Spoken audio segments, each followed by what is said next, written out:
You have now arrived at Stadium and Gale. The kick, it's been blocked again! Oh my! It's been blocked again! It's going to heat one, deep down the field. It's going to be to the goal line. It's going to be gone! It's a touchdown! And the Gators have won the game! Tyree Cleveland! Oh my! I can't believe what I just saw! Dropping back to throw. Thompson fires the ball over the middle. It's Norrie! It's Norrie! Got a touchdown! Norrie's got a touchdown! Oh my! Norrie's got a touchdown! Hands it off to Marvin. He comes back. Say goodbye. Ahmad Black, in his final game as a Gator, takes it all the way home and sends Urban out a winner. You have now arrived at Stadium and Gale.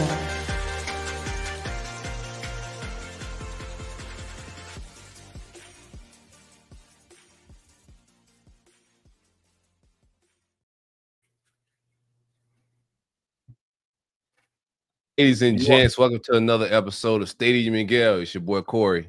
It's Dan. Delatorre. Your boy Jay Scarlett, what it do? What up, 2-5? 2-5 in the building, man. We got quite the show. We're gonna do some awards, postseason awards. We got a special guest. Yeah, we'll I guess announce as he comes on the pod. But same corner, same time. What it do, fellas? man. Happy Christmas or Happy New Year. Happy soon to be New Year. Merry Christmas to you guys. Why don't we do this? We're going to bring our special guest on. We're trying not to announce this kind of stuff early. That way there's no people trying to get involved and limit these discussions. But we're going to have a great guest here in a second. But it's good to see you guys. So let's catch up about our Christmas. We got some stories, I'm sure, to share. So, but without further ado, Corey, why don't we do a quick ad read? And then we'll get to our special guest. Stadium and Gale is always powered by the great folks at Brunt Insurance and Financial Services. Anything you need insured in the Southeast, but most importantly, Florida, from the Panhandle to the Keys. My man Greg got you. Give him a call at 954-589-2204 for home insurance, life insurance, car, motorcycle, trailer, whatever you may have. If it has wheels or life, most likely he can insure it. The quote's absolutely free. I'm sure he can save you some money. He's been saving me money years on my homeowner's insurance. Great guy. He's a Gator. The quote is absolutely free. It don't cost nothing to get a quote, man. Bruntinsurance.com or 954-589-2204. Big coverage. Greg, what it do, baby? Yes, Greg's sir. In the Caribbean right now. Looks like he's having himself a living the dream time out there, just living the dream. So speaking of living the dream, real quick. Yeah. First nomination of the night. Biggest hater, Silk. Wow. We'll take that into consideration.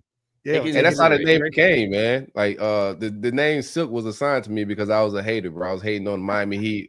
A close friend of mine called me Silky Johnson from the Dave Chappelle show. When they had the player haters ball. Mm-hmm. Silky Johnson won the player haters ball. That's how the nickname came, man. So I know I appreciate that. Had the big three. That means I'm doing my job if you think I'm a hater. Well, without further ado, we want to welcome current Florida Gators safety entering his junior year next season. Had a fantastic breakout year this season. Got to pick off Jackson Dart twice in the Gators win against Ole Miss. Had a pick against LSU, but ultimately a great breakout season for current Gators safety Bryce Thornton. Bryce, welcome to the show, brother. I'm glad to be here, man. Man, it's good to have you. Good to have you. Let's let him talk about this first because I asked him pre-show. Give your brother a little shout out. Who's on your shirt? Oh, that's my older brother, man. He played at Ohio State, man. He's just balling. Just popped off for 33, a casual 33 piece. Last weekend. Well, Bryce, let's get into kind of your story a little bit. Originally from Georgia, come down to University of Florida. What ultimately made your decision to pick UF over obviously a ton of different schools that offered you? First, I'm gonna let everybody know my mom and dad went to Georgia. They both played sports here. So everybody thought we were gonna play. Yeah. Everybody thought we were gonna go to Georgia, but really, my decision is like the recruitment process. Because when I first got there, it was Patrick Toney. He was on me heavy. Like as soon as he offered me, like on the phone, he told me I was gonna commit there, and I'm just laughing. I'm like, man, you don't know that. But he ended up getting me in the whole process. You know, I was talking to Jordan Castell. He was saying I need to come there, and now we balling there. How So, heavy, how go ahead. aggressive was Georgia in recruiting you? It was pretty aggressive, but I didn't feel like it was like Florida. I feel like Florida, like they showed like they wanted me bad, so that kind of like led into it. I feel like What? Georgia thought I was gonna come just because my people went there. Almost like took it for granted. Like, Yeah. his family went here. He's coming. Yeah. What was Tony like as a recruiter? I remember talking to Shamar. There was like that story that came out that like the day before signing day, Patrick Tony was on like Call of Duty with Shamar until like 2 a.m. just to like make sure that no one else was calling him. What was Patrick like as a recruiter? Nah, he was a good recruiter. You know, he had called me like 6:30 in the morning, signing day. I didn't know what that was about. I understand now, but I'm like, what we doing, man? But nah, I'm trying to sleep. He's like, I'm just making sure no one else is on the line. yeah. But nah, he was great. I kept talking about life and everything. Like it was just more than just a football coach. So nah, it was a big part in it. So he left right before you got to campus, or right when you were getting to campus there. Austin Armstrong gets hired. Then, you have a change at the secondary coach position after the end of last season, bring in Will Harris. What was that transition like for you? And then, what's it been like? Because it really seemed like the defensive side of the ball, especially the defensive backfield, really turn it on, towards the middle and then definitely at the end of the season there. Nah, at first for me, it was just kind of challenging having like 3 new position coaches in 2 years.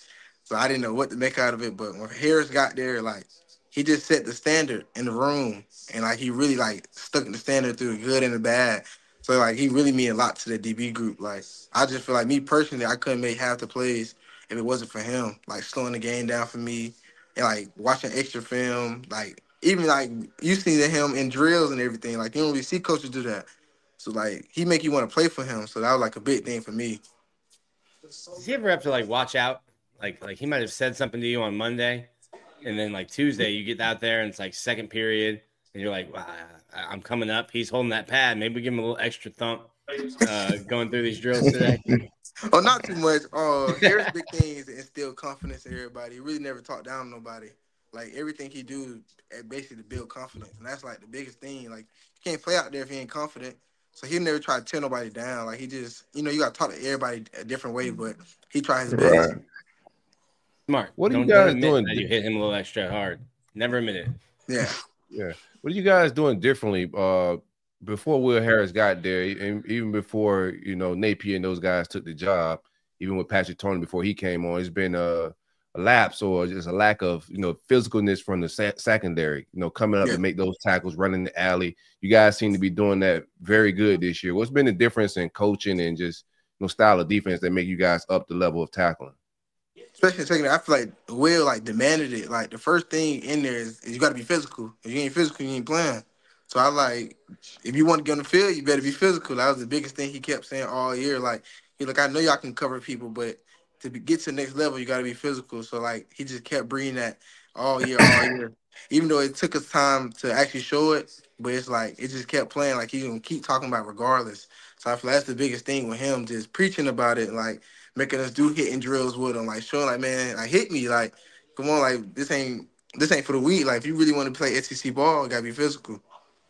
How well do those donuts work, man? Like, does the donut drills, do you guys need more physical in-camp tackling, or do those donuts that we see you guys tackling in camp or in practice, those help a little bit? It does. It's just how you take the approach, I feel like. However you take it. If you take it serious, then it's going to actually help you. But, you like a day of school, don't want to hit that day, it ain't going to really help you. So I feel like it just depends on how your approach is to the game. Got you. Practice doesn't make perfect. Perfect practice makes perfect. There you go. So how you feel about when I was playing at Florida, man, we was big DBU. Like DBU was the thing that our DBs was going by. Like, how do you feel about that standard? I know obviously y'all picked it up this year tremendously. So how y'all feel about that standard of being DBU? Is that like something that y'all preach in the locker room and kind of bringing that standard back and holding that standard to each other? Nah, for sure. The DBs, like, you can tell last year we had 3 picks. This year we caught 13 in secondary. So it's like, it's a big thing to us. Like, we try to get 3 turnovers a game just in the secondary alone. Like, we preach, like, if y'all really want to live up to the DBU standard, we got to prove it. So it's just like that's all we talk about, like bringing Florida back with the swag and just all the little antics we do. Like it's all we trying to come back to. Bryce I had as many heard that. picks this year as the team did last year. Yeah, Man, that's crazy. But yeah, I heard that. Oh, go ahead, Jordan. Just a quick one. I heard that Quincy Wilson and Tease Tabor be around there certain nah, times. yeah. Y'all mess with them boys that be doing a good job bringing the culture back. Not what for sure. Them just seeing them now, old players, they give you confidence and just give you little details they seen when they played, And they helped me get my footballs from Ole Miss. They took the ball, put it in my lockers. I appreciate it. Oh, that's respect right there. Yeah. Yeah. Jordan, have you seen Q? It's been a while. You know that man, Bro. Yeah. Boy's hair is long. He's got cornrows now. Yeah. Oh Lord. He used to be waved up. He's got just cornrows now. Yeah. That's a fact. Hey, Bryce, I know DBs have a lot of swag and everything else. I know the seatbelt was big this year, locking the seatbelt. What's your favorite celebration to do when you make a pass breakup or something? Or are you just trying to run back to the huddle? I know every DB is different, man. I know some are celebrating balls that are thrown out of bounds. I mean, I'm seeing they're like, you didn't do anything. I just like to talk. I like to talk a little bit, Yeah. Tell the water I'm here. That's all, I'm not a big celebration, but I'm gonna let you know I'm here. Yeah, you got an eye for the ball, man. You seem to find the interception a lot like Ahmad Black did, when he was in his prime. That's been my player comp to you a little bit, is the guy that didn't come in with the high accolades, but just a football player that could find the football. What is your roles back there? I know there's two safeties, and a lot of the fans be wanting to know strong safety, free safety. Like, what are your duties as a safety? What's your role in the room back there? My role, like me and my coach, he tell me like I need to be versatile. Like I need to be able to play star, I need to play free, I need to play weak, just to have the mindset, just to know all the positions. That was the biggest thing with me. He was like, I feel like you can do it. You got to trust yourself to be able to do it. So that's like the biggest thing with me. We just had to learn all the different positions. But mainly I played weak safety this year. But it's just like in this game, you don't know who can go down. So he's just like, I need you to be able to plug you any place. So that was with me this year.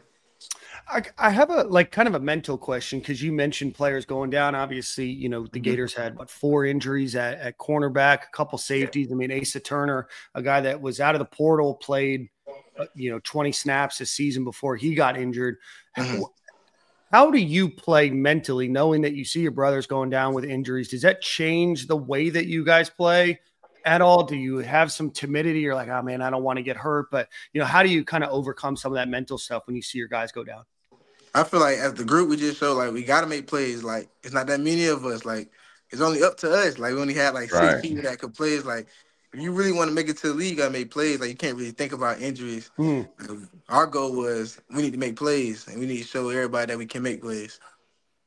We were saying by the end of the season, there was no tapping the helmet in the secondary. It was like, no, listen, you get them off the field, you can come get your Gatorade. Yeah, that's get them out. What was we're getting into the portal. I think the portal just closed, but what are you thinking when they go out and they get like a DJ Douglas, a safety, when they go get Asa, another safety, and you're like, okay, well, they're bringing all these guys in to compete. What was that? What goes through your mind when they're bringing in safeties, and then you get out there in the spring and you guys start competing? It's just a business. Like they always gonna bring people in to come get you. That's the whole point of this. Like football, like they want the next player. So it's just like it's up to me to show them I'm still that player, and every day just come compete. There's no hating in the secondary. Everybody love each other. Everybody cool with each other. That's the biggest thing, especially with us. You just go out there and show that you're the best player. What can you learn from those guys too? Both of them are 5th-year seniors, I think. Yeah. Mm-hmm. What can you take from them? Once they get in, and just maybe the way that they see the game differently, or their different experiences have kind of shaped their player. What did you take from DJ and from Asa?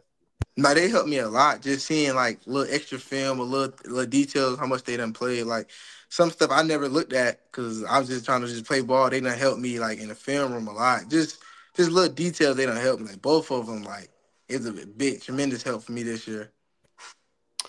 Your role is going to be a little bit different this year, going in as a bona fide starter into the off season. What are you trying to work on going into next year? I'm really just working on more, man. I feel like just making plays. Like that's the biggest thing you can do now, because I feel like I'm comfortable with the defense, you know, the game done slowed down. Now it's just up to me to make plays and just get everybody else involved. I feel like trying to be more of a vocal leader or just lead more by example, you know, because like it's just my time. I feel like. Right. It's your team, nigga. You're a Georgia boy, man. What the playlist like? Pre-game playlist. What you listening to get your mind right? Believe it or not, you know, I listen to some T.I. Jeezy, like pregame or Lil Baby. Okay. Oh, Okay, you with okay. it, baby. You know, I'm an old Okay. school Yeah. boy. My era. Still trying to get in that mindset for the game, you know. Yeah. Corey and I, you'll like this. A few years ago, what was that? 2020, when the Gators played in the SEC championship there in Atlanta. Corey and I did a podcast episode from the Trap Music Museum. Yeah. I mean, if I were to name my top 5 rappers, I know I don't look like a guy who listens to rap. That's all I listened to for about 15 years. T.I. and Jeezy are my top 5. I know people are going to criticize me for that, but those are T.I. those are my top 5. Nah, yeah, for sure. What? That's crazy. That's crazy. But T.I. in the top 5 is crazy? Like in a certain era or of all time? No, my favorite. Like what I like. Oh, okay.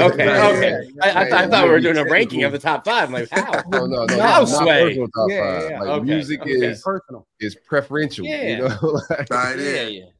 Who's got the aux cord in the DB room? When they tunes, a cornerback, he got the aux. Davion Tunes, he got the aux. Yeah. Okay. That's interesting. You like your number? You plan on changing numbers this offseason? I was going to ask that. You comped him to Ahmad Black, and when Ahmad got to Florida, they gave him 35, and he hated it, and he ended up making it his number. So I was going to ask the same thing. I'm trying to figure out if I don't stay with 18, probably try to get 7 back for high school. But if I just get 18, I'm gonna just rock it, you know. Make it yours. Man.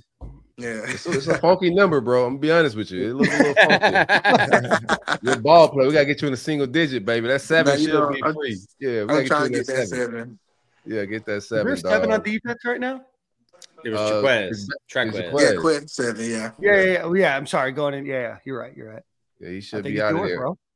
You got a favorite uniform combo? What you like to play in the most? What I like to play in, what I want to wear. What you want to wear? I want to pull out the all white helmets, like all white everything. Yeah, that cocaine. Yeah, yeah. I wish we could. We could, man. That's the one I want. Yeah. We gotta talk to Nate. Those white helmets. Those white helmets are so. White helmets go hard. What them throwback blues? Yeah. Throwback blues. Yeah. So either or, if I can get one of them, I'll be set for jerseys. Does Napier ask you guys at all, or is he just like, "Hey, this is what we're doing"? I think this is what we doing. I think he asked for the bowl game, didn't he? A bowl game, yeah. Some of the players got to vote for the bowl game, yeah. Okay, I like that one. So when you go, when we got the game in Jacksonville, when you go back and play Georgia, is most of your family they throwing on orange and blue? What's that vibe like, man? You go in that game with a different edge. Like, what's your mindset? The family, what's everything like going back to that one? Oh, my mom, she'll ride it out, so she gonna put whatever I got on. She like, she gonna put the whole Gator thing on. Whole family. They're like, other than that game, they gonna put the Georgia back on. But nah, the mindset different. I'm just, me knowing the coaches, me knowing the players. So, it's just out there, go have fun, and talk smack to them over there. We almost had them, bro. No, yeah. We're going to get them, though. Easy. 100%. What kind of smack talker are you? Are you doing research? Are you going through like Twitter? Are you going through Instagram? Are you finding some dirt? Do you have like extra? Do you have extra, or are you just like in the moment, just talking? In the moment? Whatever I wanted to know if you were studying your opponents to bring up something that made them like double back. You're like, what? How do you know that? Nah. Bryce, who's going to start on the other side of you next year? Do you know? I don't. Okay. Competition every year. Yeah. Well, I mean, I guess you got to keep earning your spot, right? No, yeah. Training camp. Yeah, that's right. It's a question we ask a lot of people, and this is very different than a lot of the questions we've asked you. We've talked a lot of positives. Now we want to know in the locker room who's got the best hands on the team. Best hands? Yeah. Like square up. Oh, not like a manicure. Those would be me, but for a square up, who do we got? Man, I was probably Sap. Okay. I like that. Sap. You know, I like big that. Sap is, yeah. You know, Yeah. I wouldn't want to mess with him, man. Yeah, So tap into a different currency. For Nah, sure. we asked DeAndre Robinson, and he didn't. I don't even know if we finished the sentence, and he goes, "Me," and just like smiled. And the way he smiled, we were all like, "Yeah, no." Yeah, somebody who smiles like that when we're talking about fighting enjoys fighting. You know, man. Some got weight class, you know, D lineman, you know. Well, hey, O lineman. them boys got it. Yeah. Went off that. You guys got any final questions for Bryce before we let him enjoy his evening? No, man. No, we're looking forward to the off season, seeing how you boys are gonna grow. Last question is just what was it, to see the team turn around? I know it got a little, just heated. It got a little frustrating for the fans. I'm pretty sure it's frustrating on y'all end, like the lack of success early. But what was that turnaround like for you? Seeing everything flip a little bit and seeing where we could go next year. Well, the turnaround was amazing. Just having everybody believe, like, just in the team, like, man, we're gonna win every game. Like, we just had that faith, and every game just showed a little bit more, and then just like in the season off, we just like, man, this got to be our year. Like, ain't nothing else to it. We can't make no more excuses. Like, we got the team we want. Like, this Nape class, everybody then like the whole team then just Nape class. So it's just like we got to prove it now. I mean, I think you guys did a great job. I was at the Gasparilla Bowl, and you could just see how much fun. Obviously, it's a bowl game, and you guys, really controlled the entire game there. But really watching the team, especially when Dez got the ball carry on 4th and 1, and you watch the team go crazy. It just seems like you guys have obviously going through everything that you guys have gone through the last couple of years, and the way that this season started. You guys really have each other's backs, and you can tell you guys play hard for each other. And a lot of teams would give up if they're struggling at the beginning of the year. But shout out to you and shout out to the team. No, for sure.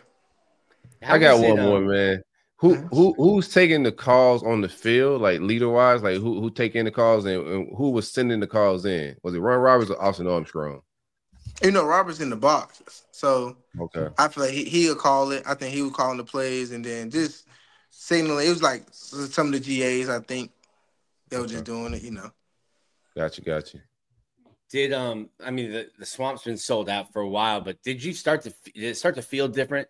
The LSU game, the Ole Miss game, like when you guys started to get on a little bit of a run, did it start to feel different, sound different down the field? For sure it sounded different, like just being out there is like amazing, especially when, defense balling, like we had like 7 or 8 sacks LSU, heard every one of them. Like that's why I loved it. Like I came for this. Like it's the reason, like you come to the Swamp, you die there. Like want every team's dreams to get crushed. So it's like that's the biggest thing for me playing in the Swamp.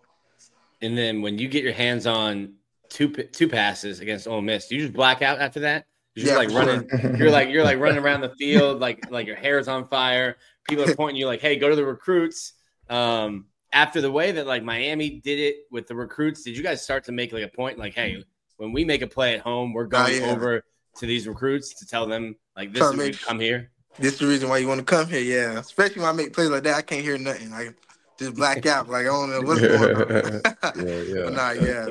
But this the reason why you want to come to Florida. Like we had to, put it on top. Mm-hmm. Hey man, y'all have Miami at the top of that list for me next year, brother. Nah, we need that get back, man. I ain't get to play, so that's on mine too. 100. Awesome, brother. Well, man, we appreciate you for joining the show today. I hope you have a great new year, man, and we're really looking forward to watching you next year. And best of luck with everything, brother. Y'all too, man. Thank you. Awesome. You got it, Bryce. Thanks, dude. Cool kid. All right. Cool cat. For sure. Man. Assigned seats. You gotta give me my assigned seats. Yeah. Hey, man, y'all hit like, subscribe. It don't cost nothing to show love. Hit like, subscribe. Yeah, absolutely. And I think before we get on really to the show, I want to appreciate everybody for what was an unbelievable 2024 for Stadium and Gale. We celebrated episode 300.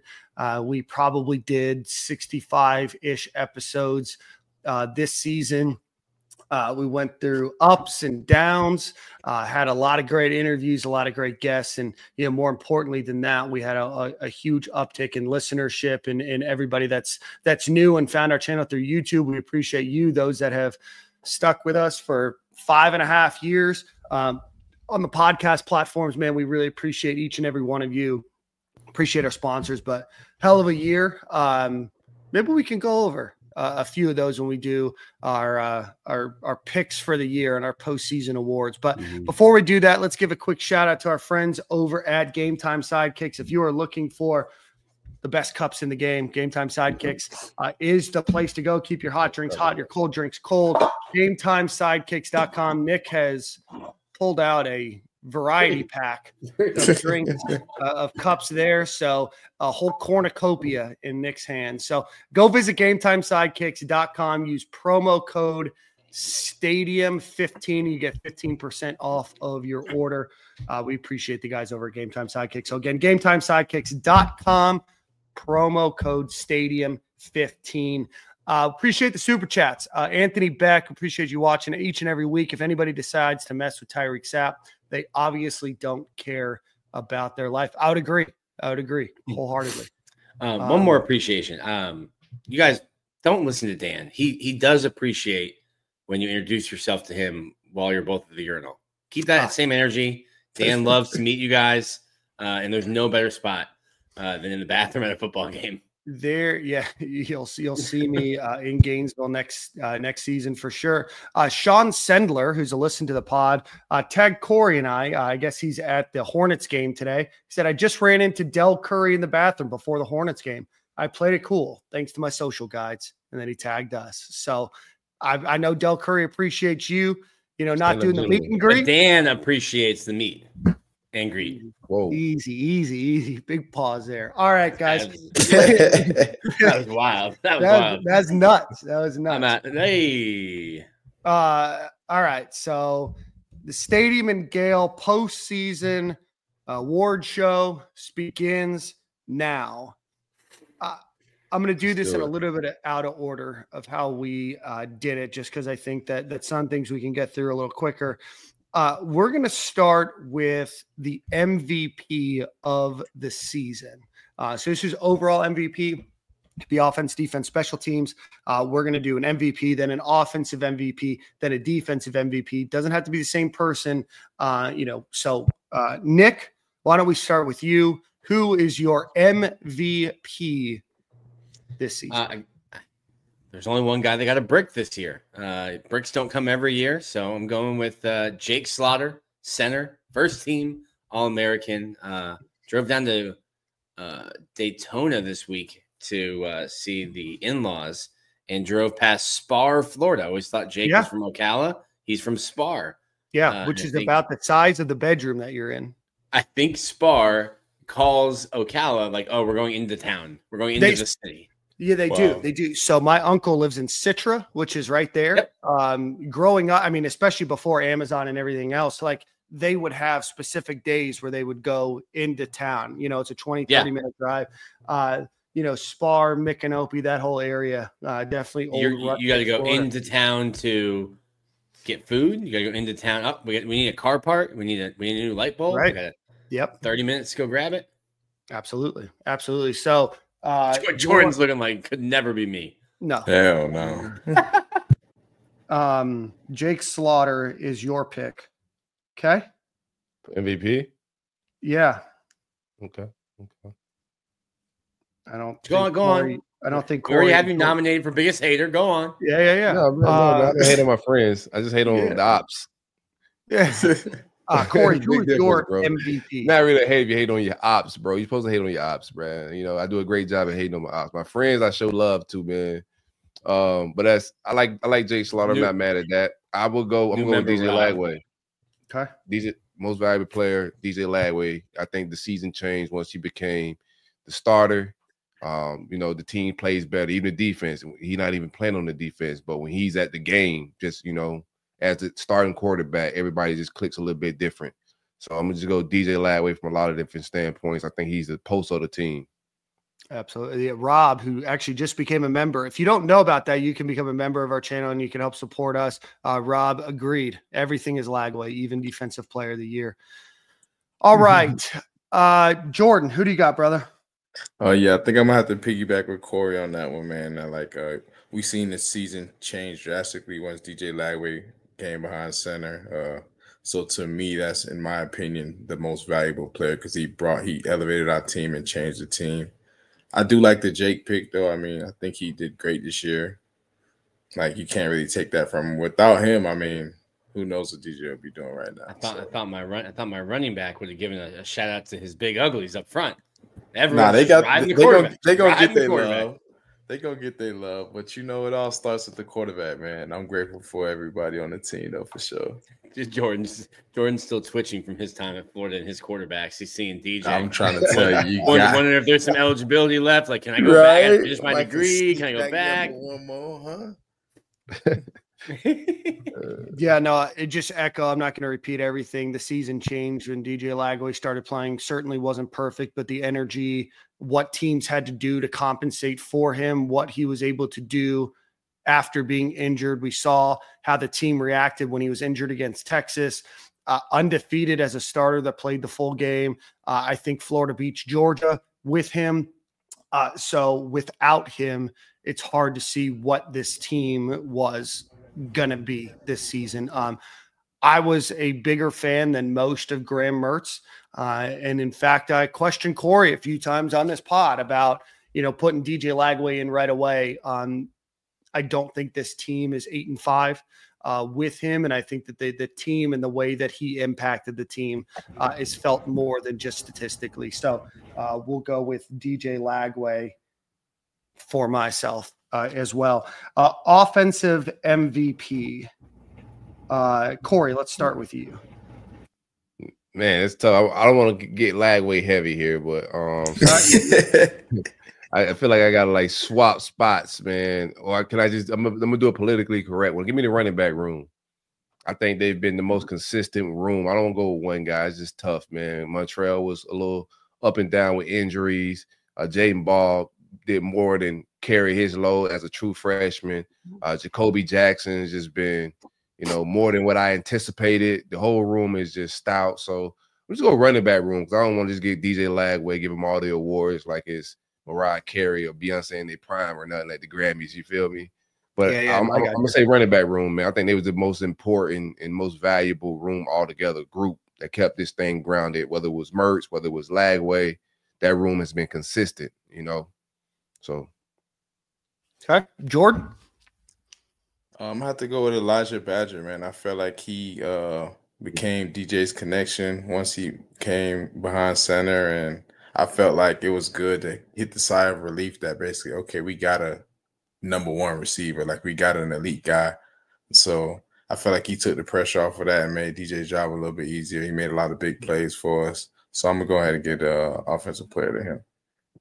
I like that. That's actually who I was going to go with. I think I just changed my mind. I'm going to go kind of along the same breath there, but because of his impact, what was expected, and how he especially connected with DJ Lagway, I'm going to go with Shim DK there. I think that Elijah Badger had a fantastic season, obviously more yards, more touchdowns than Shim DK.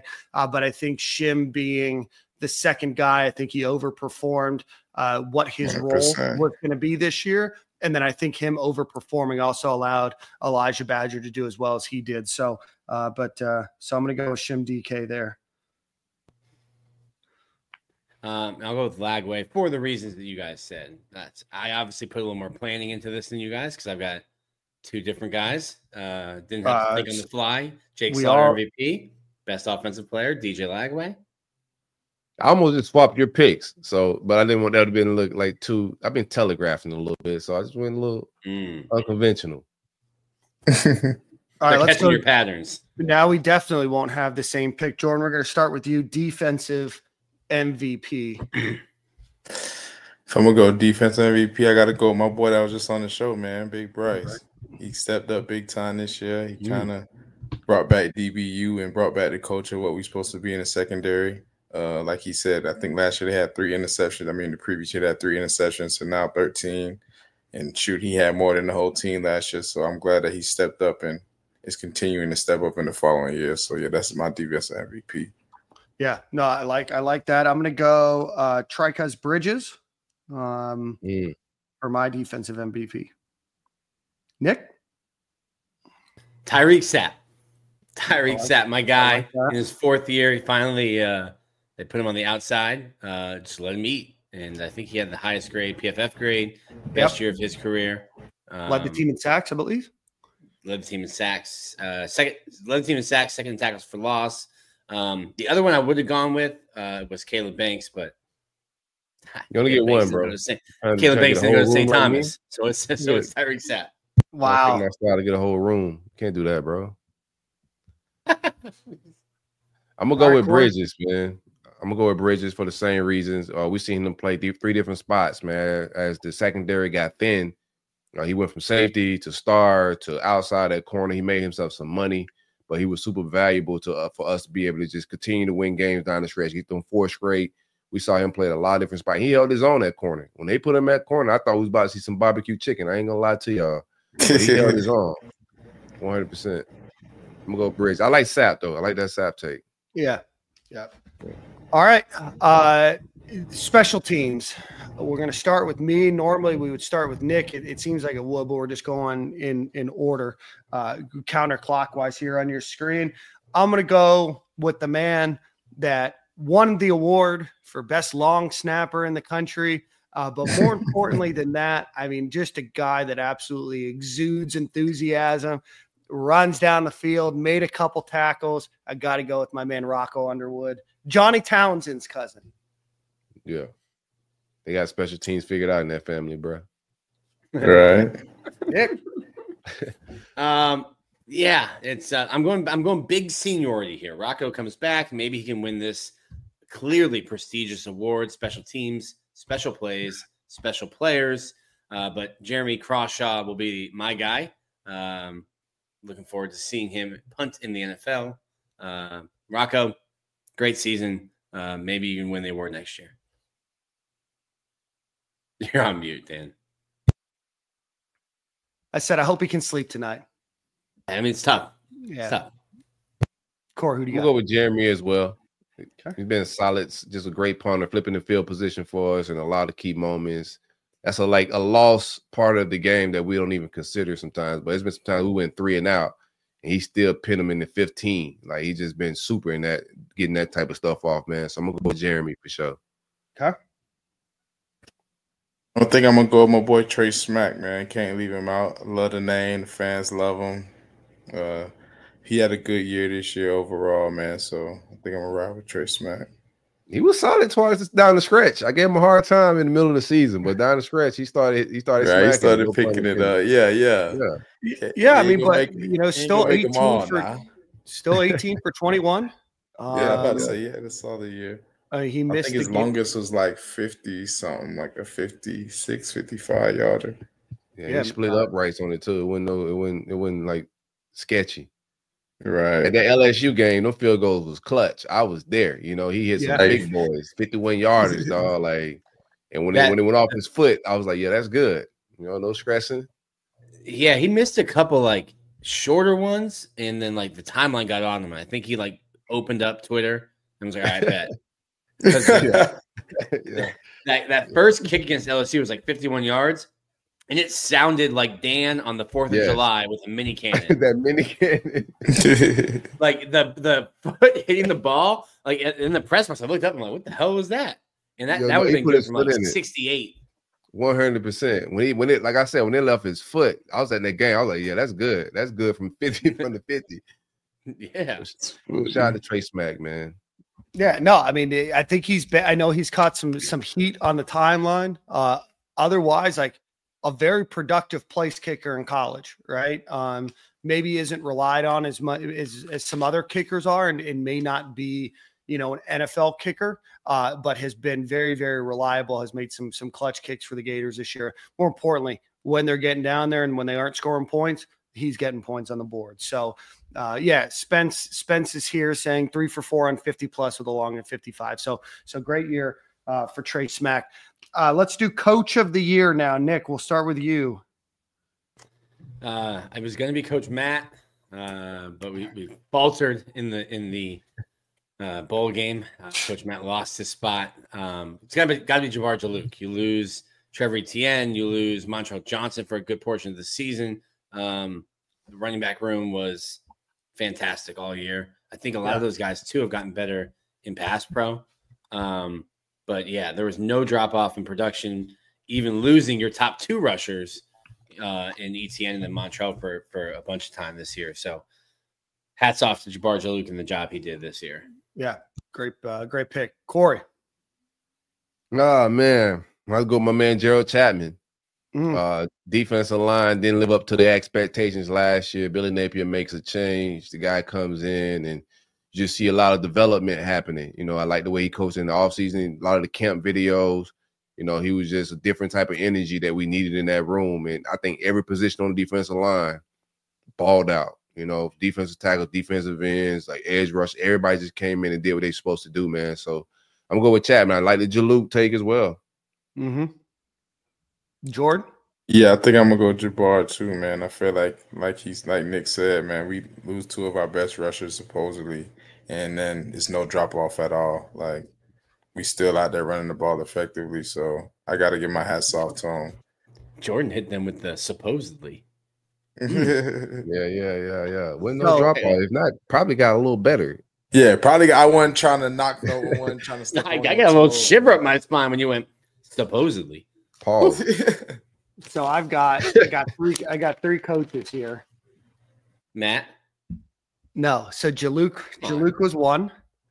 Will Harris is going to be my pick based on just the injuries, the improvement that we saw, just a huge upgrade, especially when they're not with their best talent for the entire season, right? You lose Jakeem Jackson at the beginning, you lose Jason Marshall, you lose Asa Turner. You thought you had something with DJ Douglas and you got him out of the transfer portal. You figured it out, and ultimately the defensive back room really just did a fantastic job. The one name that I was going to say that would get this chat going, who I think very much deserves the award, Rob Sale. Don't do it. Don't do it. Reconsider. He was on my list. Oh, man. Has produced an All-American. The offensive line looks substantially better. Yeah, 2 All-Americans. Yeah, two All-Americans. Offensive line looked much better this year. You go and get Brendan Crenshaw Dixon from San Diego State, who Nick on this show said, I don't think he's worthy of playing here. And you know what? Nick said he had a coach buddy of his, a friend of his. Yeah. But we're going to say No, this is crazy. Dan is the guy yelling at his mailman who's bringing him his electric bill. Like the mailman was the one running Xbox and all the lights on all day. I was just the mailman. Yeah, no, I get my electric bill via email. I turned off the snail mail. It's me helping save the private utility a little bit of money. So Rob Sale, in my opinion, very deserving of the award. An honorable mention in Dan's book. Right. Hello, Cafecito, Nick? Of course. Man. Man. Cute little cut, too. Cute little cut. All right. That's a good all right, guys. We're going to go with best game of the year. I have 2. Who you start with? Well, you go last. So you can think about which one you're going to pick. Corey, start with you. Well, LSU for sure. I was at that game. It was one of them games, bro. It felt good from the start. It felt good at the tailgate. Both sides of the ball click, special teams click. And they seem to just turn the corner that game, man. A lot of recruits in the building. Like the momentum shifted that game. While we continually got better, I thought we made a real turn as a program that game and start figuring out ways to win, because it could have got, that was one that we could have lost, but that's the game for me. The last run at the end was just perfect. Jaden Ball breaking that big one, just, icing on the cake for me, bro. Like that. Jordan? Yeah. I'll say mine is Ole Miss, man. I feel like that was a game that was kind of hyped up going into it. Like, obviously, it was potential talks of us getting rid of Napier, as well as, like, potentially hiring Lane Kiffin as our coach. So Yeah. that was a big hype around that game. And also it was another big test to like, okay, we saw us hang with some teams but this is our real test. Like we can beat these guys who are really legit. So I love the way we went out there and fought from start to finish. Knocked them out of the playoffs. Yeah, for real. Yeah. It wasn't no pushover game for real. It was a hard fought one. And I like the way that even though DJ didn't play his best game as a team, we came together and got that victory. Offense, defense, special teams, everybody played a part in it. Yeah. Absolutely. I'm going to go with Ole Miss as well. You get the top 10 victory. You keep Ole Miss out of the playoffs. You kept Lane Kiffin whining all the way up till Tennessee lost. He seemed to get off Twitter. Yeah. When Tennessee was losing that game, he wasn't tweeting the same way he was before. But I know how bad it hurt him to be sitting at home in Oxford and not in Gainesville right now. So Ole Miss is my pick. Nick? My two were LSU and Kentucky. And I'll go with Kentucky since LSU's already been said, but not the best game in terms of like atmosphere. Like LSU was great atmosphere. Ole Miss, that was a playoff game for Ole Miss. They needed to beat Florida, beat Mississippi State, and then they would have been in the playoff. Florida just kicked them out the club. But Kentucky I remember watching that game and thinking, okay, this is the first time Florida has put together offense and defense for 4 quarters. I think it was up 27-13 at halftime after 24 points in the second. Didn't let up, scored 21 more in the second half. It was just a complete game, offense and defense for 60 minutes. Yeah. I mean, and that really, turned the tide. Yeah, no, absolutely. Let's go with a play of the year. What was your play of the year?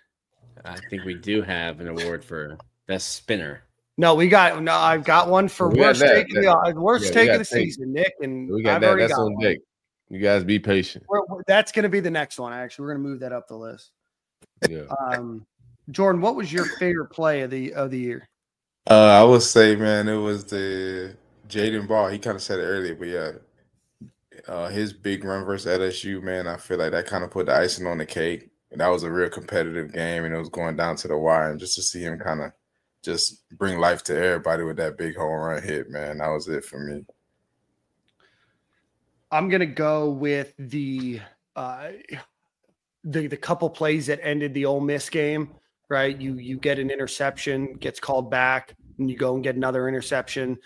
So that kind of sequence right there, where the Gators sealed that game and kept Jackson Dart and the Rebels out of the playoffs. One of my favorite one is it me? It's Nick. Nick. Go ahead, Nick. I'm the same with Jordan, that 55-yard run to put the game on ice against LSU. Yeah. It's a couple of them for me. It's just a lot of just DJ Lag doing some just crazy things where you can just see the potential. He's got a lot to work on with his intermediate throws, but I'm gonna go to Georgia game. Aiden Mazel's touchdown. Like I just thought that was one of the smoothest routes I've seen, and just separations, speed. I thought we was gonna see more of that as the season went on, man. Like, but to see their energy and chemistry in that play just shows signs of the future, bro. And we just got to find a way to get 11 the ball more next year. I know we all hyped about what we getting in the portal, but 11 can hoop, and we just got to find ways to, put him in positions like he was in that Georgia game and let him cook. But top end speed is ridiculous. But that's my favorite play. I like I was gonna say the LSU game when he hit Badger on the one as well. When he climbed the pocket a little bit, Badger was like leading the league, I'm pretty sure, in the NCAA and almost touchdowns. Bro. Right.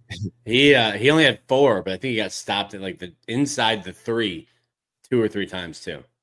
100%. Florida State when he pushed off the quarter, pushed off the lineman. That Florida State game when he pushed off the lineman too. That's that crazy. I thought that was one of those plays. And that was crazy. You gotta find another sport if you're a defensive tackle and the quarterback's pushing you like that. It's a big boy. Yeah, a lot of Elijah Badger would be Elijah Badger is Jordan Scarlett's best friend. My guy's just getting 50-yard bombs down to the 2. Hey, coach, put me in. Right, power right, to go down. Power right, power left. You let me know. I'll take it from here. All right. Worst take of the season. Oh, by far, man. He can spin it. Yeah, he can spin it. They ain't gonna let you live that one down. I might have to get a tattoo at this point. Nick, what was your take, your worst take of the season, just overall? He can spin So it. many. Yeah. I'll go with that one because the Brandon Crenshaw take was not my take. I was delivering a take from somebody No, but you were else. passionate about it. Like you believe you banked on that take, on your friend's opinion. So yeah. Well, he's the head coach now. Shout out to him. I'm trying to think, what was my worst take of the year? Oh, my worst take is that the team was going to quit on Billy Napier. I think you said the team did quit.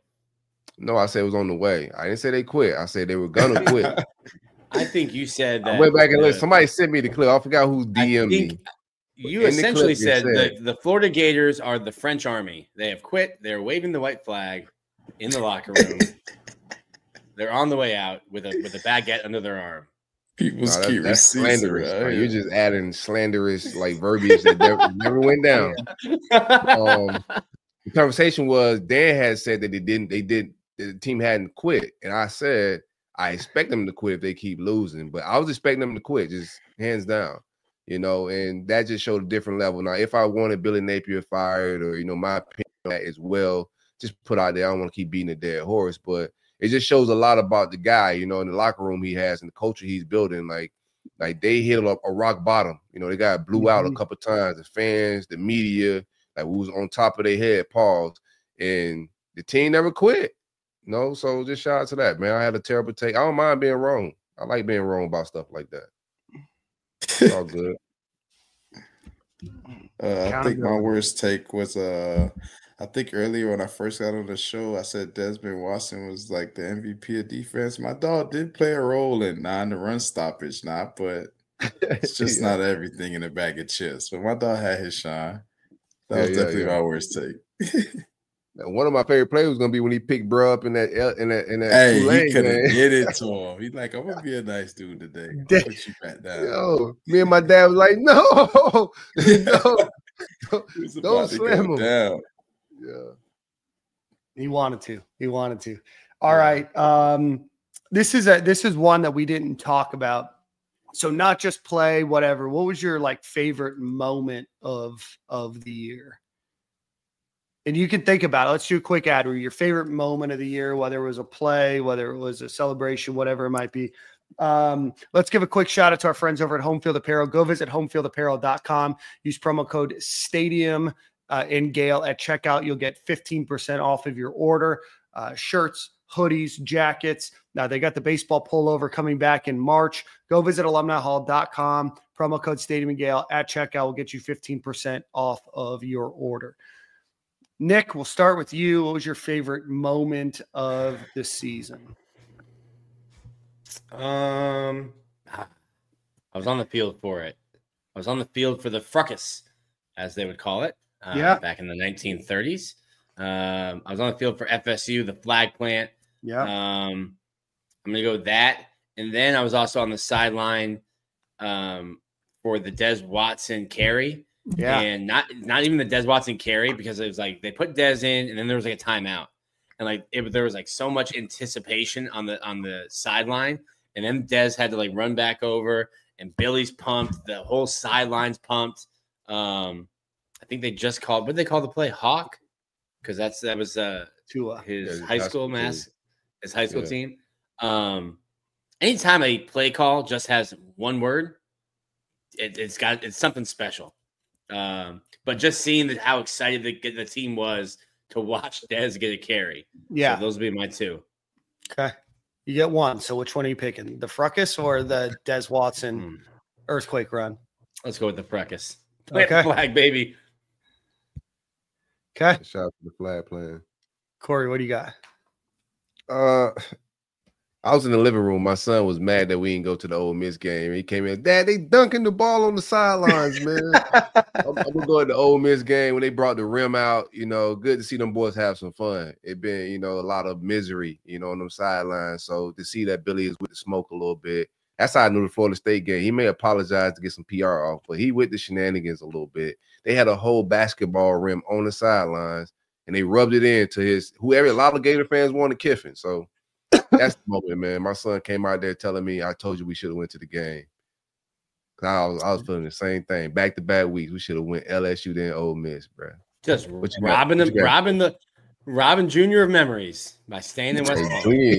Junior ain't gonna help that driving, bro. That's a mean 4.5 hour drive, bro. Yeah. It's rough. Then you got to come back. Wait till he turns 16. You're just gonna be like, hey, toss him the keys. Like, I'm sleeping in the car. Yeah. Enjoy the drive. The drinks will be a little heavier when that's happening. What? Or pouring some yak in the passenger seat. Keep it between the white lines, buddy. Jordan, what do you got? Favorite moment? I think my favorite moment of the year was Jaden Ball's coming out party, man. When he put everybody on notice who he was, and I think that was definitely around the same time that we got a big win, and like everybody started to believe that we were the team that we really are. So with all that going down at the same time, I feel like that was the best moment for me. So I was proud as a Gator and proud as a running back. You know, I like my running backs now. Yeah. And then Brandon over here sniped it in the comments, wrote it down. The Cormani McLean touchdown, where the whole team celebrated. Just a really cool moment for a guy that, you know, is a walk-on, is fighting through a lot to try to get on the field.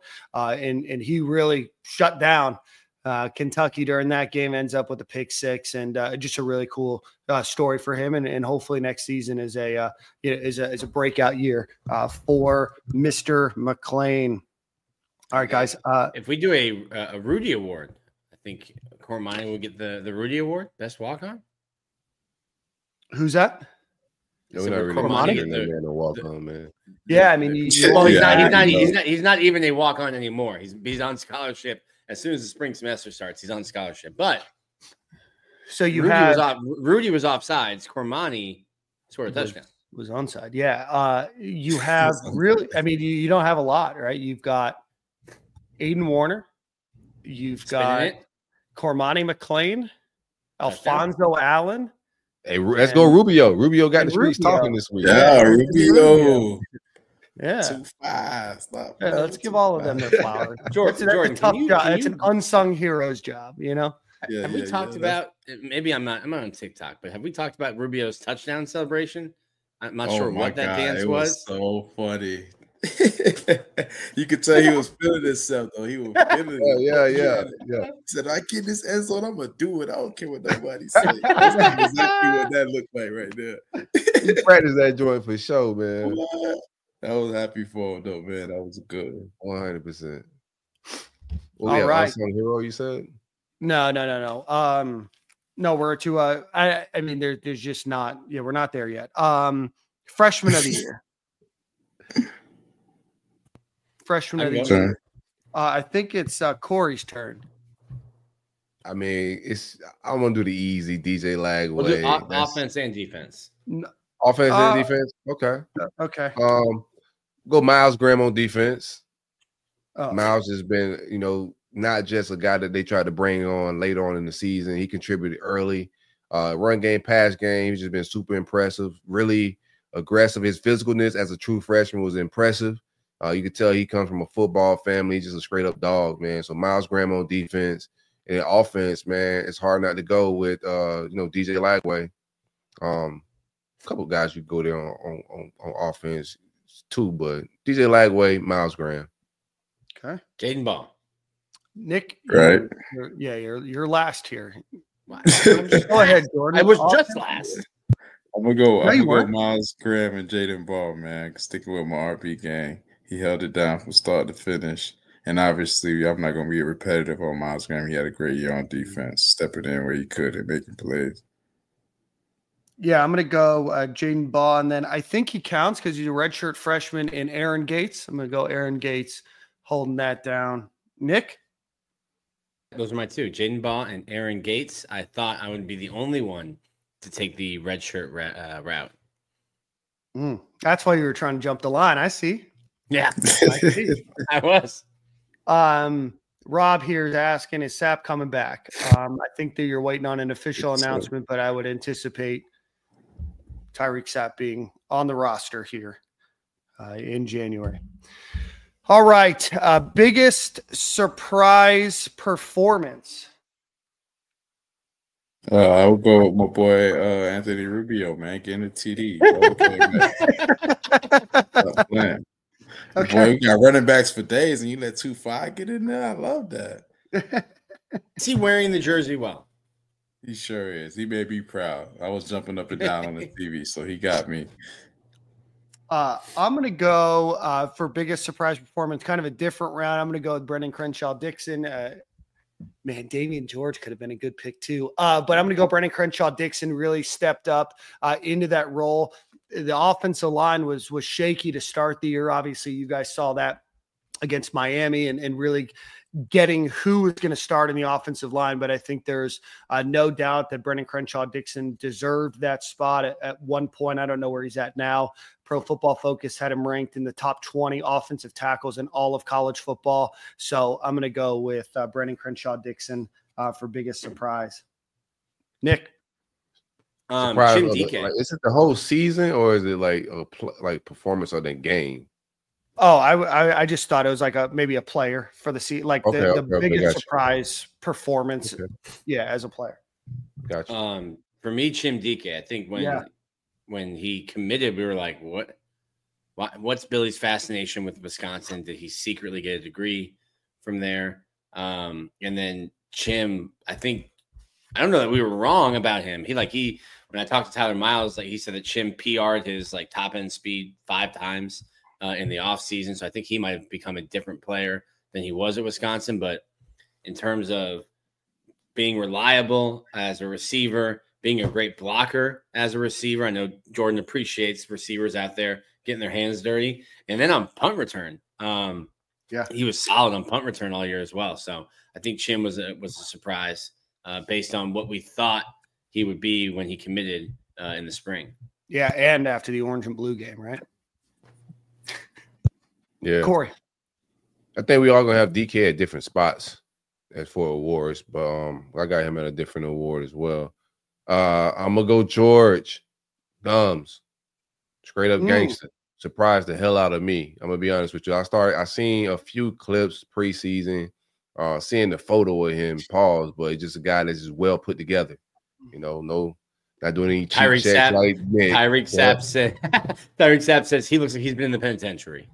Yeah, for sure. Like, yeah, he's well put together as a football player, but you still can't tell. You know, some players look like Tarzan, play like Jane, but Tarzan, like he plays like Tarzan, bro. Like he surprised me, you know, in a lot of different aspects of his game, his get off in that whole Tulane game. You just see him getting better and better, and then you realize that he haven't been rushing the pass that long. You know, he's fairly new to this, man. So I think next year's jump is going to be crazy. But yeah, George Gums, 34 is a guy. I think he's going to get off big next year. Some love for Jacoby Jackson too. Yeah. That's a guy who I thought was like going to be like the Green Party candidate in the presidential election. And all of a sudden Montreal goes down and Jacoby starts just finding the end zone like a magnet. Yeah, that's a guy that just runs he's hard. RB1B. Yeah, 100%. Yeah. He runs with his hair on fire. He reminds me of that. He runs like the Dameon Pierce touchdown against Florida State, I think. Did the helmet come off? Helmet fell off, and he just ran in. So I'm gonna, that's a great pick. Similar but different, unsung hero. Maybe a guy that you don't see every play. Maybe a guy that stepped up. Impactful player. It's my turn. Yeah, it's on you, bro.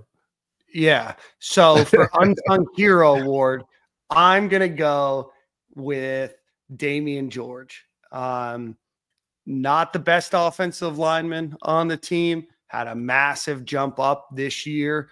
Really helped solidify the right side with Brendan Crenshaw-Dixon. But I don't think that he got enough credit for his improvement moving to the guard role this year and the development that you saw out of him. So I'm going to go Damian George, and I think he has a chance to make the NFL with another good performance this season. Nick? That Damian George is a good one. I put Triquez Bridges here. I just don't know that we talked about him a ton. He specifically came to Florida to play safety, and then because of the injuries, they were like, "Hey, dog, transfer portal's closed. Need you to go over to the cornerback room." And didn't pout and played well. So I think he put a lot of good tape on. And unsung hero for me. Okay. Corey. Yeah, this is why I got Shem DK at unsung hero. Special teams guy, solid, just receiver that Lagway and Mertz both, relied on to change the sticks, get first downs. And the special teams play, bro, just was super solid. He helped. He didn't return any, right? But he flipped a lot of field positions for us. The ball didn't hit the ground a lot and roll down to the 5. Just the small things that he did. And he brought some leadership as well. You just could see him on the sidelines rallying guys. I think he's an unsung guy, man, that came in. I had low expectations for. I thought he was slow on tape. He was faster than I thought, to give Billy Gonzalez some flowers. A lot of these guys are separating a little bit different. I don't know who's coaching on the field, but on DK film, I want to see the same thing with J. Michael Sturdivant when he gets here. Like, I thought DK was slow because he wasn't separating on Wisconsin film. There's a lot of contested catches. Since he got at Florida separating from DBs, it's been an uptick in that, man. He's gotten a lot better at that. So, I'm gonna go. I got long-winded there, but yeah, DK for me. I like that pick. Jordan. I'm gonna go with Brandon Crenshaw Dixon, man. I feel like really the whole offensive line as a unit, they're like the unsung hero. They never really get much love, but they did a phenomenal job this year with protecting the quarterback as well as being able to run the football all year, man. Like, it was lanes open all year. So definitely O-line. I love that. All right, now it's time for the fan favorite. If you're watching, listening, let us know who your fan favorite is for this season. I feel like there could have been a pick, but that guy's he burned it, man. This is his segment right here, man. Yeah. All right, Nick, who do you got for fan favorite? Dez Watson is a cult hero. 4 years kind of flew by, and I'm sitting there, and I'd kind of forgotten because we've been asking Billy to give Dez the ball for 3 years. And then as he ran on the field in the Gasparilla Bowl, I'm like, I'd kind of forgotten about it. But if we don't get this kid a carry in 4 years, what are we even doing? Why do we even have a football program if we can't find one game to get 21, one carry? And then literally leaving the field, everybody's just screaming for Dez. Saw somebody with a Dez Watson blue football jersey trying to get Dez to sign it. Cult hero, fan favorite, 21. He got his name chanted at the Gasparilla Bowl. That was cool. That's crazy. I'm not sure if it was the whole stadium, but definitely the end zone where I was sitting, there was a very audible Dez Watson chant. Corey, who do you got? Love it. I'm going Dez Watson, bro. You just never know what some of these kids be going through as well. He's caught a lot of flack for his weight, his size, and all of that over the years, man. I know he reads social media like anybody. Sometimes he's responded to some of that stuff, man. But at the end of the day, man, I think he more than did, his job as a Florida Gator. He was a big part of some of these fourth downs. We had some very key fourth down, taking out 3 blocks. And he just ate up blockers as a real huge man, bro. That's why we gotta get a nose tackle to replace him, because that's he didn't play a lot of downs, but he was key in us making some key stops down the stretch to get some wins. But that kid just always stayed positive. Whether he got bigger, smaller, whatever it was, man, he showed up to play football every single year and left it all out on the field. Glad he got some carries toward the end. But that's my fan favorite, man. Big meat, pause. Yeah, big meat. I think one of the first NIL deals signed by the University of Florida back when we had a much less or we had a more unadulterated view of what NIL would look like. Jordan, who do you got, brother? I got to piggyback off them boys, man. You had a great year overall, and really, I went to the game 2 years ago versus South Carolina. I think he got a strip. He stripped one of the running backs. Yeah, and he the crowd was going crazy. So they loved him for years, man. He like Corey said, he doesn't play a lot of snaps. When he's out there, he makes a difference, and you got to give him his flowers. Yeah, it's going to be a clean sweep. There's a couple people. I mean, DJ Lagway is a fan favorite. Obviously, Jaden Ball is a fan favorite. But when the camera panned over to Des Watson, when I was watching the highlights of the Gasparilla Bowl, Yes, and he's doing the Heisman pose, Yo, there's nothing else, nobody else on the team that's more deserving than our boy Big Des Watson. 450-pound Heisman pose on the sideline. It's just incredible. Crazy. I mean, Crazy, I get it. the internet, Well, I get it. Great. the internet freshman fell running in back. love. Great. Not just Florida Gator fans. Everybody fell in love with Des Watson. I have like you have casual football fans in your family and life and stuff, and they don't really know all the players. Man, every time I would run into like an uncle or something, they be like, "Man, who that big 21 for?" that big boy. Everybody wants to know, like, man, that boy big as hell, man. So shout out to that, man. Like, even if you're not a fan of Florida, you know who Big 21 is, and like that number on him looks crazy, man. Like, I love it. I love it. Yeah, I mean, you just can't look at a guy that just loved the game of football. His teammates obviously loved him. Took a lot of flack online, probably saw a lot of it, probably dealing with a lot of things that we just don't know about. But a guy that when his number was called, did the best that he could, and then getting that carry and then the Heisman pose and then being out there for the Rubio run too. I mean, let's not, let's not count on what his role in that was. So would have loved to see him take an I formation fullback run out of that spot, but maybe in the NFL. I think the only thing would have been better if they told him to go over the pile, like gave him that I formation. Buddy, he would have shook the ground and killed people on the way. Nick, somebody get hurt. We're doing the flying hawk. We're at the goal line. We're doing hawk, but the flying hawk. We're gonna give you this ball. We need you to put a dollar bill under your feet. Get up and over. We need you to get some air. All right, guys, that's our list. Any that you want to add to the? There was best hairline. We had a pod list. That's right. Pod list. Yeah, we did worst take of the year. Yeah. Best take of the year. What's the best take of the year? I said if they won 6 or 7 games, the Billy would be back. I don't think that everyone believed that in September. Well, you got 8. Wow, he made sure. Give the extra credit. But did you think he would get those 6 or 7? No, I did not. When it was 1 and 3, I think I even said that. I was like, when it was 1 and 3, and it was all fire Billy. It was they were 2 and 3.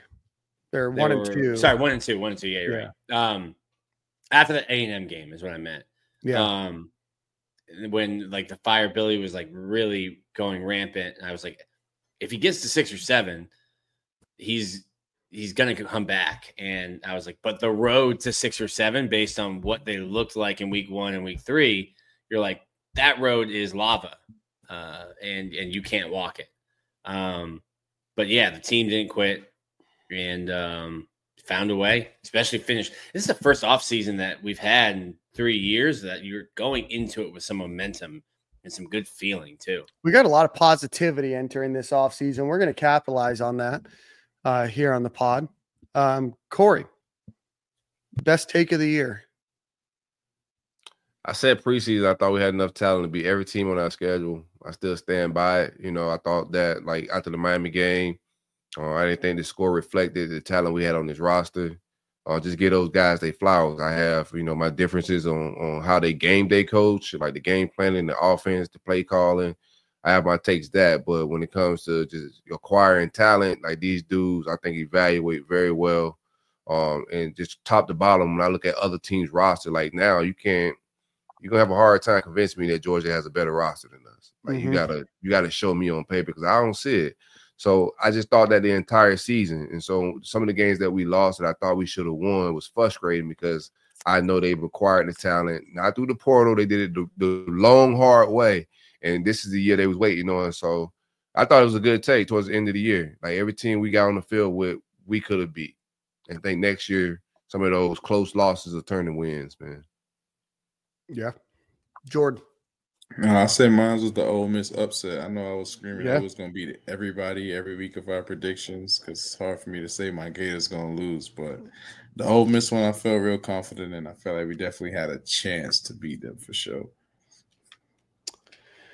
Yeah, I was trying to look back. I think I'm going to go my list, the list trademark didn't make it into the postseason awards, and it deserves a spot. That really kept the internet going during some rough times. But I'm going to say the take from that list was Lane Kiffin was never on that list, and now everybody knows why. Coach your coach. Say what? I said a short-lived segment. We want to poach your coach. We want to poach your coach. I mean, shout out to my buddy Juan. He is a Georgia Tech alum and listens to this pod because one of his really good friends and coworkers is one of my best friends. Shout out to Ross if he's listening. But I want to coach your poach segment was an idea that he had after, I don't know, we were 7 or 8 old fashions deep in Atlanta. He's like, I got an idea. And what could have been, boys? That is so many old fashions. That's a lot of old fashions, brother. Brother, that was a lot. Demon time right there. I'm just kidding, Mom, Dad. I didn't have that many that day. You know what I mean? Oh, no. Apple juice. That's what it was. Mom, Dad. 8 old How was y'all Christmas? Good Lord. How was y'all Christmas? We didn't get talking to Christmas. How was y'all Christmas, man? It was great, man. I got to spend it down in South Florida. I was down there for a few days. Very relaxing, enjoyable trip. But my brother has 2 kids, a 7 and a 5-year-old, and being around them, I've missed a number of Christmases. Being up in Pennsylvania or some other places for Christmas time. So the last 2 years, I've been able to be with them at Christmas, and man, watching their eyes light up for everything is just a really cool experience to witness, and the kind of the innocence of a child, and then watching them kind of tear open everything and open gifts for me because they didn't read the name on it. It's just kind of a cool, somebody that's sans kids, you know what I mean? It was really cool. Dope. Nick, how's yours? Good. We everyone came here, and then we drove down to Daytona, got to see my nephews, and then we were going a little nostalgic. We were looking at pictures from the last time we were in Daytona, which was 3 years ago. So that's a 2-year-old and a 4-year-old instead of the 7 and 5-year-old that are there. And you really start to think like, man, this goes quick. It was Frankie's first Christmas. My goodness. Let me tell you something, Silk. What's the difference between Mother's Day and Father's Day? And you said love. Have a kid and watch the gifts at Christmas. The ratio switch. Yeah. I think Santa's best elf was Carter, because Carter's got all of our money this year. All of her new clothes. Carter's, yeah. I was going to say, I got a nephew named Carter. I thought we shared a family connection. Maybe there was something that people weren't telling me. You know what I mean? But yeah, really cool first Christmas as a dad. First Christmas with Frankie, and good to see both my parents and the in-laws as well. Nice. You get into anything special, Jordan? What's up with it, man? Yeah, we had, how it is with the kids, man. It was loving the gifts. I got my daughter. How much shit you had to put together? You had to put a lot of stuff together. You got young kids. I'm not there yet. I'm still not done. That's how much it is. Yeah. It's still some stuff in the boxes in the house right now. I'm so mad because the boxes are just overload outside, ready for garbage day tomorrow. But the kids have fun, man. My daughter, I got her a gymnastics bar. She loves gymnastics, so she's flipping in the house all day. And we got her iPad as well, so she sets up the camera, records herself flipping. She's having a blast. So overall, they loved it. Yeah, man. I had a good time with it to the Smokies, as everybody know. Start, it already started crazy. Car rental place screwed me over with my rental car, all of that, man. So I got jammed up, ended up having to change that. But when I got there, had a good time, man. Smokies is beautiful. Enjoyed myself. We was up in the mountains. But I'm gonna tell you something, dog. Bro, the Blue Ridge Parkway. Blue Ridge Park. I didn't ride that way this time. I did the Blue Ridge Parkway when I went to the Carolinas. I think. And Appalachian is where that's at, right? You were in Tennessee this time? Yeah, I was in Tennessee. I was in Gatlinburg area. Yeah. Beautiful. But my advice, man, I asked everybody on Twitter for some travel advice, anybody in the Smokies. They gave me a lot of places to grub, the vibes, way to sightsee, but nobody told me not to travel in the mountains at night. You gotta be real careful. No. Not a lot of street lights. They don't put guardrails up. You're like on a mountain. No, it's two lanes, and there's no guardrail. Like they're just you're playing on hard mode. 100%. And there's no lights out there, brother. It is dark. We leaving the Dolly Parton theme park, right? And my wife's in the driver's seat. Dollywood. Yeah. So whenever I'm in the driver's seat, I hit the direction. I'm making sure I'm looking at the map, making sure we're going around the mountains. She get in the driver's seat, hear her little navigation thing. It's her turn to drive. And I'm down in my phone, just catching up on Twitter real quick. When I look back up, all I see is mountains. I was like, yo, where are we going? Where are we going? It looks so dark. I immediately told her, I was like, hey, pull over, let me drive. I just felt like safer if I was driving. Man, I tell you, that was the longest 35, 40-minute ride through dark mountains, brother. Like, it's sometimes where I was going up and coming down, like, I just didn't know what was about to happen. You just can't see anything. It's just you, God, in the side of that mountain. That's it. And the whole car is quiet. My kids are never quiet in the car, bro. It's just the iPads going, like all type of just, vibes going. Everybody talking. Man, the car was so quiet. My wife is crying, having anxiety on the side of me, like just losing her Nobody mind. got car sick? Bro, everybody in the car was nervous. You got to keep it cool as a dad. Like everyone in the car was like saying their last prayers. Pretty much, man. Like, that was one of the scariest things I've ever done, bro. I felt like I jumped out of a plane when I got back to the place, man. I've never been so relieved to be home and to safety, to get my feet. But do not travel. If you go to the Carolinas, in the mountains, not the Carolinas. Carolinas wasn't this bad. But if you're in the Smokies, bro, do not drive at night. Well, I mean, they crossed over. So we were in Asheville a couple years ago, kind of the same thing. We spent a week up there, and we spent like 4 days in the mountains and then 3 days in like downtown Asheville. And I'll tell you what, I mean, like you said, you have switchbacks, you have random dirt roads, you have nobody out there. You know what I mean? So like Nick was saying, there's a lot of places that don't have guardrails. If that's it, like no saving you. You know what I mean? Scary, man. Yeah, it was a couple of times where she was just like, should we just pull over and just sleep in the car?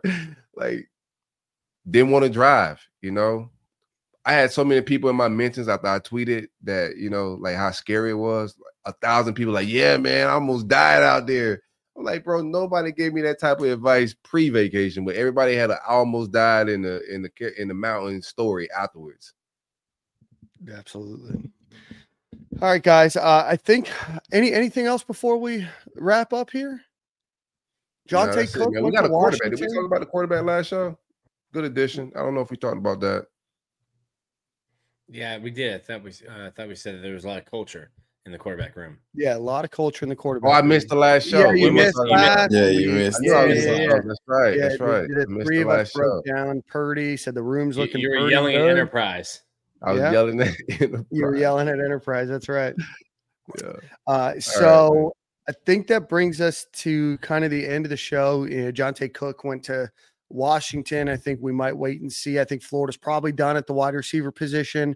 If somebody, from a playoff team enters, there could be somebody that they're looking at, but I think Florida is pretty set there. So probably a couple more portal additions still left to happen before we head into a brief hiatus. And so our goal this offseason, over the next couple of weeks, we're going to get a lot of player interviews, a lot of former player interviews. We're going to talk a lot about basketball. Basketball is undefeated.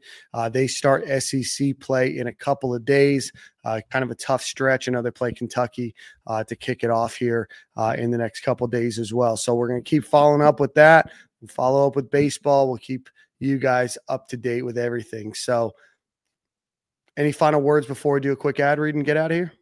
Shout out to LeBron James. The GOAT turns 40 today. Wow. He I think he scored over 10 in his last game. He went his entire 30s never having a game where he scored in single digits. The only player That's incredible in NBA history to ever do it. Great, 4 great years when he was on America's team. Yeah, he sure was on America's team. Any final words? LeBron fan. I hated him on the Heat. That hurt you? Was also terrible. Big right LeBron now. fan, but you had to hate him for 4 years. Yeah, I had to dislike the guy for a few years, man. When he got out of there, it was back to like being LeBron sexual. Basketball is boring right now, though. It's not exciting. I don't want to hold us too long. They've changed the game. You think it's because everybody's chucking up threes all the time? Yes, that's exactly why everybody's like shoot a 30-footer, get an offensive rebound, dish it back out to the guy to take a 32-footer. Yeah. I don't watch enough basketball, but I know that's the claim. I also like watching college basketball a little bit more because they make more air. Like the NBA, like you got to give them credit, obviously, for being incredible professional athletes, but like it's almost too perfect, right? Watching a game is just kind of this back and forth 3-point shooting contest. So, all right, guys, let's get into a final ad read. Go visit our friends over at Alumni Hall in Gainesville on Archer Road, or go visit them online at alumnihall.com. Anything that you could want, golf polos, apparel, t-shirts, polos for all the sports, not just football. They sell jerseys. They sell things for babies, grandparents, alumni, and anything in between. So go visit alumnihall.com or go visit them on Archer Road in Gainesville. I think that brings us to the end of the show, boys. So we will see you guys next year. Hey, tomorrow night, I'm doing a logo talk on Twitter live. If you miss it, catch it on Stadium and Gale on Wednesday morning. But pull up, hang out, join the show, vibing out live on Twitter. Awesome. Well, we appreciate you guys for watching the show and listening. Hit the like button, hit the subscribe button. Also, if you have your phone out, if you head over to Apple Podcasts or Spotify, if you could give us a rating and a review there, that helps. So again, thanks everybody, people that have done the super chats, people that are members, people that comment each and every week. We appreciate all of you, and we will see you guys in 2025.